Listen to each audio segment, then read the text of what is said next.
देखो ये क्वेश्चन क्या पूछ रहा है, cot theta equals to 7/8, evaluate 1 minus 1 plus sin theta into 1 minus sin theta divided by 1 plus cos theta into 1 minus cos theta। And second question है cot square theta, इन दोनों को value को एवेलुएट करना है कि कितना होगा वैल्यू इनका। तो पहले हम लोग इसको एनालिसिस करते हैं। cot थीटा इक्वल्स टू 7/8 है। मैं एक ट्रायंगल ड्रॉ कर लेता हूँ जिसमें थीटा एंगल इसको रख लेता हूँ। अभी देखो पहली बार ऐसा हुआ है कि कोई नेम नहीं है, ABC नहीं है, थीटा गिवन है। तो ये इसमें आप लोग को एक एंगल ट्रायंगल ड्रॉ करना पड़ेगा जिसमें ये एंगल को 90 डिग्री बता दो, इसको थीटा बता दो, ये इसको थीटा पकड़ लो, इसमें नेमिंग करने की ज़रूरत नहीं होता। और बस इसके अकॉर्डिंग ही आप लोग इस ट्रायंगल को आप लोग रिप्रेजेंट कर लोगे ऐसे कि ये हो जाएगा परपेंडिकुलर, ये हो जाएगा बेस, और ये हो गया आपका हाइपोटेन्यूस। ये जो आर्म्स आप लोग को साइड नज़र आ रहा है, आर्म्स कहो साइड कहो जो भी कहो, बस नेमिंग नहीं किए हम लोग, ABC ऐसे नहीं लिखे हम लोग, बस हम लोग समझ लिए कि ये आर्म परपेंडिकुलर है, ये आर्म बेस है और ये आर्म हाइपोटेन्यूस है। तो साइड वाइज जाओ तो ये साइड बोल सकता हो। तो देखो कॉट थीटा का मतलब क्या होता है, कॉट का फंक्शन का मतलब होता है B/P। तो आपको पता चलेगा कि B जो साइड है वो कितना है, 7/8 है, गिवन है हम लोग को यहाँ पर। तो B कितना है, 7 है, और P कितना है, 8 है। तो ये हो गया 7, ये हो गया 8। तो आपको इसके हेल्प लेके H निकालना पड़ेगा, P और B का हेल्प लेके H निकालना पड़ेगा। दैट मीन्स हम लोग को कहीं ना कहीं पाइथागोरस थ्योरम यूज़ करना पड़ेगा, पाइथागोरस थ्योरम यूज़ करना पड़ेगा। अभी पाइथागोरस थ्योरम को आप लोग जितना यूज़ करते जाओगे धीरे धीरे आप लोग को ये क्विक मेथड में समझना पड़ेगा कि फॉर्मूला ये था h² equals to P² plus B²। लेकिन जब हम लोग P निकाल रहे थे या फिर B निकाल रहे थे, जैसे यहाँ पर B निकालने की कोशिश, H निकालने की कोशिश कर रहे हैं, तो देखो H निकालने के टाइम में P और B दोनों पता है, और H निकालने के टाइम में प्लस वाला फॉर्मूला यूज़ होता है। ओके, और अगर P या फिर B निकालने बोलता, सपोज मान लो कि आपको P निकालना होता तो आपको H और B पता होता, तो उसमें हमेशा माइनस यूज़ होता है। ओके, ये पहले समझ लो कि इधर P निकालना होता या फिर B निकालना होता तो माइनस साइन यूज़ होता है, यहाँ प्लस नहीं होता, माइनस हो जाता है ऐसे। जैसे देखो P² equals to H² minus B², देखो यहाँ माइनस आ गया ना, और ये H² माइनस B² हो गया। हमेशा H से ही B को माइनस होता। अगर मान लो B निकालना होता तो B² क्या हो जाता, H² माइनस P² हो जाता। ये आप लोग थोड़ा क्विक समझने की कोशिश करो, डे बाय डे जितना प्रैक्टिस करते जाओगे उतना इसको अपने मेमोराइज प्रोसेस में इसको मेमोराइज कर लो कि P निकालना है तो डायरेक्ट ये स्टेप लिख लो, B निकालना डायरेक्ट ये स्टेप लिख लो। इवन कि और भी बेहतर होगा अगर आप ये स्टेप से बढ़ के और एक स्टेप बढ़ के अगर P equals to √H² minus B² ये स्टेप में जा सकते हो। तो ये अगर आप लोग बहुत जल्दी कर सकते हो, या फिर आप लोग यहाँ से अगर निकालते हो कि B equals to √H² minus P², ऐसे अगर क्विक चले जाते हो तो बहुत अच्छा होता है। तो उस हिसाब से अगर मैं इसका क्विकेस्ट फॉर्म पे जाने की कोशिश करूँ तो H क्या हो जाएगा, √P² प्लस B²। इसमें क्या होता है, आप लोग का बहुत टाइम सेव होता है, and you ultimately you do not lose your time in writing such type of things। आप डायरेक्ट लिखो according to Pythagoras theorem H equals to this. Okay, तो हम लोग को यहाँ पर H निकालना पड़ेगा, तो हम लोग लिखते हैं √P² प्लस B²। तो P मुझे पता है, B भी पता है, वैल्यू पुट करता हूँ। P का वैल्यू कितना है, P का वैल्यू है 8, तो 8 का स्क्वायर प्लस देखो B का वैल्यू कितना है 7, दैट मीन्स ये हो गया 7 का स्क्वायर। तो ये कितना हो गया, देखो √8 का स्क्वायर होता है 64 और 7 का स्क्वायर होता है 49। इन दोनों को अगर ऐड करता हूँ तो कितना आएगा, 4 और 9 हो जाता है 13, 1 कैरी हुआ है, 6 और 14 एंड 113। √113 का कोई वैल्यू निकलता है क्या, √113 तो आउट होके नहीं आता है। दैट मीन्स इसको हम लोग √113 रख देंगे, √113। दैट मीन्स आपको पता चल गया कि H का वैल्यू कितना है, √113 है। तो ये इसको मैं लिख लेता हूँ √113। ओके, तो देखो थोड़ा नीट एंड क्लीन करता हूँ। ये हो गया 8, ये हो गया 7, ये हो गया √113, this one is theta.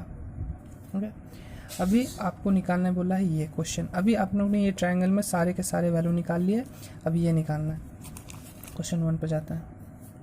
1 + sin theta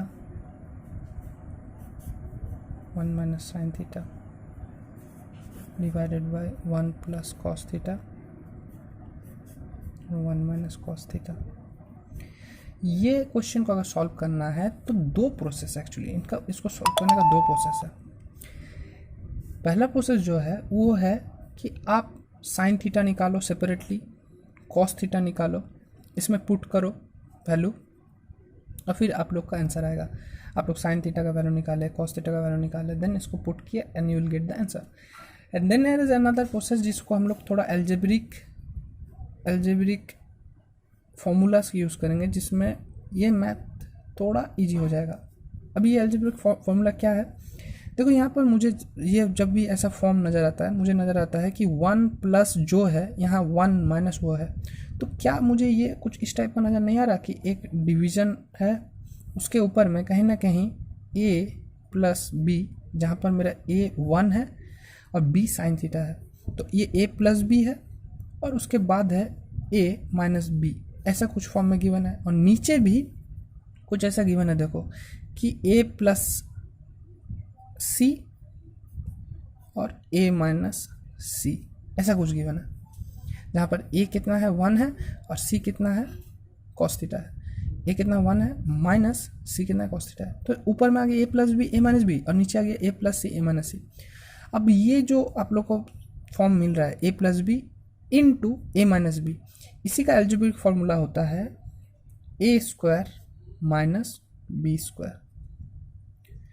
और नीचे सेम ही है, बस देखो b के जगह पे c आ गया है, तो उस हिसाब से ये क्या हो जाएगा, ये a² - c² हो जाएगा, क्योंकि वहाँ पर भी a + c a - c है, तो ये हो जाएगा a² - c²। दैट मीन्स कहीं ना कहीं ये जो गिवन है ये एक्चुअली 1² - sin² थीटा है, और नीचे क्या गिवन है 1² - cos² थीटा है। अभी 1² का मतलब क्या होता है, 1 ही होता है, माइनस sin² थीटा हो गया डिवाइडेड बाय 1² मतलब हो गया 1 - cos² थीटा हो गया। ये आप लोग देखो थोड़ा, a² का मतलब क्या था 1 था, तो 1² - b क्या था sin थीटा था। तो ये एल्जेब्रिक फॉर्मूला यूज़ करके हम लोग ने इसको इतना इवेलुएट नहीं करके शॉर्टेस्ट फॉर्म में लिख दिए। तो इसमें पता क्या चला, देखो इस पर मुझे साइन थीटा को यहाँ बैठाना था, यहाँ बैठाना था, कॉस थीटा को यहाँ बैठाना था, यहाँ बैठाना था, बहुत हेक्टिक हो जाता प्रोसेस। लेकिन इसमें क्या होगा, आपको एक ही बार बैठाना पड़ेगा, ठीक है। साइन थीटा कॉस थीटा का तो वैल्यू निकालना पड़ेगा ही, आपको इसको यूज़ करके साइन थीटा और कॉस थीटा का वैल्यू निकालना पड़ेगा, उसके साथ साथ यहाँ पर पुट करना पड़ेगा। लेकिन इसमें आप लोग को 2-3 जगह यूज़ करना पड़ता, यहाँ पर ओनली एक ही जगह यूज़ करना पड़ेगा। तो sometimes your algebraic formula helps you to determine the process in a easier way. तो आप लोग ये प्रोसेस थोड़ा देख लो, ये a + b into a - b और ये a + b into a - b, मतलब फॉर्मूला यही है a + b into a - b। ये भी तो आप a + b into a - b का फॉर्म में आप लोग को नज़र में आ रहा है। फॉर्मूला ये था a + b into a - b equals to हो जाता है a² - b²। तो अभी हम लोग साइन थीटा और कॉस थीटा का वैल्यू निकालते हैं, क्योंकि यहाँ तो पुट करना पड़ेगा साइन थीटा का वैल्यू क्या है और कॉस थीटा का वैल्यू क्या है। तो आप लोग देखो यहाँ से निकालो, साइन थीटा क्या हो जाएगा, साइन थीटा मतलब हो जाता है p/h। तो आपका p कितना है, आपका p है 8 और h कितना है √113। और देखो तो cos थीटा क्या होगा, आपका cos थीटा होता है b/h। तो आपका b कितना है 7 और h कितना है √113। आपने देखो साइन थीटा और cos थीटा निकाल लिए इस फिगर से। अब यही साइन थीटा को और cos थीटा को पुट करना है यहाँ पर, तो हम लोग यहाँ पुट करते हैं। तो इसको थोड़ा यहाँ लिखते हैं कि 1 - sin² theta by 1 - cos² theta, ऐसा पुट करना है। अभी देखो पहली बार कोई फंक्शन का स्क्वायर के बारे में हम लोग थोड़ा समझेंगे। स्क्वायर हुआ है लेकिन थीटा का स्क्वायर नहीं हुआ है, सिर्फ फंक्शन का स्क्वायर हुआ है। दैट मीन्स इसका मतलब कुछ ऐसा हो जाता है कि 1 माइनस ब्रैकेट में साइन थीटा है और उसके बाहर स्क्वायर है, divided by 1 minus cos theta है, उसके बाहर स्क्वायर है। अभी साइन थीटा का वैल्यू तो आपको पता है, साइन थीटा का वैल्यू कितना हो गया 8/113, 8/√113। तो यहाँ पर हम लोग उसी को वैल्यू पुट कर देंगे। और कॉस थीटा का वैल्यू भी आपने निकाला है 7/√113, यहाँ पर भी वैल्यू पुट कर देंगे। तो 1 माइनस 8/√113 इसका स्क्वायर है, और नीचे है 1 माइनस 7/√113 इसका स्क्वायर हो गया। ओके,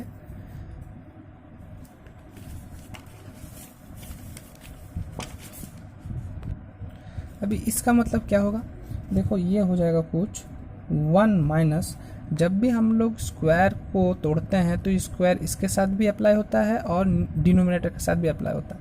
तो ये तो हो जाएगा 8 का स्क्वायर हो जाएगा, और नीचे देखो रूट का अगर स्क्वायर करते हैं तो रूट हट जाता है, दैट मीन्स 113 हो जाएगा। नीचे आ जाएगा 1/7 का स्क्वायर बाय 113। स्क्वायर को मैंने अप्लाई कर लिया, हटा लिया, तो ये क्या हो जाएगा, देखो ये हो जाएगा 1 माइनस 8 का स्क्वायर होता है 64/113, नीचे आ जाएगा 1 माइनस 49/113। अब ऊपर में भी एक कैलकुलेशन करना पड़ेगा, डिनोमिनेटर पे भी एक कैलकुलेशन करना पड़ेगा। ऊपर का कैलकुलेशन हो जाता है, देखो ऊपर में भी करना पड़ेगा एलसीएम, इसके नीचे कितना है 1 है, इसके नीचे कितना है 1 है, तो 1 और 113 का हो गया 113 एलसीएम, 113 हो गया, तो ये होगा 113 माइनस, देखो 113 से 113 को डिवाइड किए तो 1 आया 64, और नीचे भी सिमिलर हो गया, देखो 113 आ गया, 113 आ गया, दैट मीन्स हो गया 113 माइनस 113 से 113 डिवाइड किया 1 आया, दैट मीन्स हो गया 49। अब ये क्या होगा, अब ये हो गया, थोड़ा सब्सट्रैक्ट कर लेते हैं, 113 से 64 सब्सट्रैक्ट करते हैं तो आएगा 9, 7 दे दिए हैं 4, 49/113 डिवाइडेड बाय 64/113। अभी देखो ये कुछ ऐसा फॉर्म आ गया ना, ये फॉर्म आ गया A/B डिवाइडेड बाय C/D, कुछ ऐसा फॉर्म में आ गया, देखो A/B divided by C/D, A/B divided by C/D। तो इसमें क्या होता है, ये जो नीचे D है वो A के साथ मल्टीप्लाई हो जाता है, और ये जो B है वो C के साथ मल्टीप्लाई हो जाता है। दैट मीन्स ये 49 के साथ 113 मल्टीप्लाई हो जाएगा, जाके 113 मल्टीप्लाई हो जाएगा, एकदम नीचे वाला 113, और ये जो 113 है वो डिवाइड के नीचे 64 के साथ मल्टीप्लाई हो जाएगा, 113 इंटू 64। अभी देखो ये 113 और 113 कट गया, तो हो गया कितना 49/64। और क्या ये सिंपलेस्ट फॉर्म है, क्या किसी से कटता है, नहीं कटता है। That means this is the shortest या फिर सिंपलेस्ट फॉर्म। ये हो गया आपका आंसर किसका, ये क्वेश्चन का, 1 plus sine theta 1 minus sine theta 1 plus cos theta 1 minus cos theta.